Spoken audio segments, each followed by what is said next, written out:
మీకు ఎలాంటి మీకు స్కిల్స్ ఇవ్వాలి, మిమ్మల్ని ఏ స్కిల్ మీకు ఇస్తే మీరు అద్భుతంగా తయారవుతారు. అంతేగాని కూర్చోబెట్టి నేను కోరుకుంటున్నది ఒకటే, ఒక దేశం తాలూకు నిజమైన డెవలప్మెంట్ ఎప్పుడంటే వెల్ఫేర్ స్కీమ్స్ తగ్గి ఉపాధి అవకాశాలు పెంచగలిగితే ఆ దేశం నిజమైన అభివృద్ధిలోకి వెళ్తుంది. ప్రస్తుతానికి మనం ఇస్తున్న వెల్ఫేర్ స్కీమ్స్ అన్నీ ఉండాలి, కానీ నిజమైన అభివృద్ధి ఎట్లా అంటే వెల్ఫేర్ స్కీమ్ అవసరం లేని పరిస్థితుల్లో అత్యంత తక్కువ శాతం ప్రజలు ఉండాలి.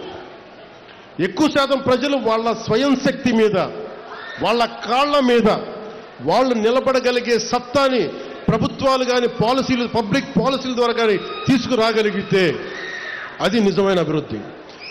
నారా చంద్రబాబు నాయుడు గారి నాయకత్వంలోని కూటమి ప్రభుత్వం, ప్రధానమంత్రి గారి నాయకత్వంలోని కూటమి ప్రభుత్వం ఆ దిశగానే ఆలోచిస్తూ ఉంది. వెల్ఫేర్ స్కీమ్స్ ఉంటాయి.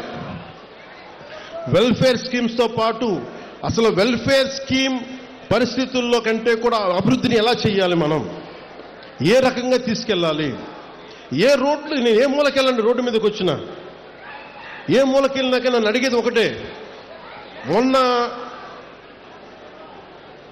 ఏదో ఏ ఊరు వెళ్ళాం, మొన్న ఏ ఊరు వెళ్ళాం, మన ఐఎస్ఐ జగన్నాథపురంలో ఫస్ట్ మన ఏలూరు వెస్ట్ గోదావరి వెళ్తే ఒక ఆడపడుచు బిడ్డను తీసుకొని గొడవ పడతా నా దగ్గరకు వచ్చి, అసలు పోలీసుని అందరినీ నెట్టి నా దగ్గరకు వచ్చి అదేదో ఇస్తుంటే ఫైన్ నాకు అంటే నాకు ఇబ్బంది ఎలా ఉంటుందంటే, ఒకసారి నాకు బయట ఏం జరుగుతుందో అర్థం కాదు. బయటికి వద్దాం రోడ్లో నుంచి అంటే, బండిలో నుంచి అంటే ఒకవైపు మీద పడే మన అభిమానం, ప్రేమ అభిమానం, నేను బయటికి రాలేదు. వీటి మధ్యలో చాలామంది పిటిషన్లు ఇస్తూ ఉంటారు. నేను తీసుకోలేక కాదు, నాకు అది పొగరు కూడా కాదు, నాకేం నిస్సహాయత. ఒకవేళ పాపం సెక్యూరిటీ వాళ్ళు కూడా అందరూ చూస్తూ ఉన్నారు, వాళ్ళు కూడా 100 మందిని తోయగలరు, 500 మంది వస్తే వాళ్ళు కూడా ఎక్కడ తోస్తారు. ప్రధానమంత్రి గారు ఎస్పీజీ చేతులు ఎత్తేస్తారు. ఒకసారి మీరు దయచేసి రావద్దని కోరుకుంటున్నాం. మీరు రాకపోతే మాకు చాలా సంతోషం, కానీ ప్రధానమంత్రి నన్ను కోరుకుంటారు రమ్మని చెప్పి, అందరూ తప్పదు.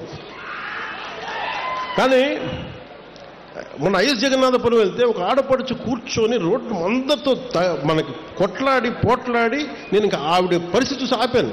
ఇవ్వండమ్మా అంటే ఆవిడొచ్చి ఒకటే ఒక అడిగింది, అన్న మాకు రోడ్డు లేదన్నా ఇక్కడ.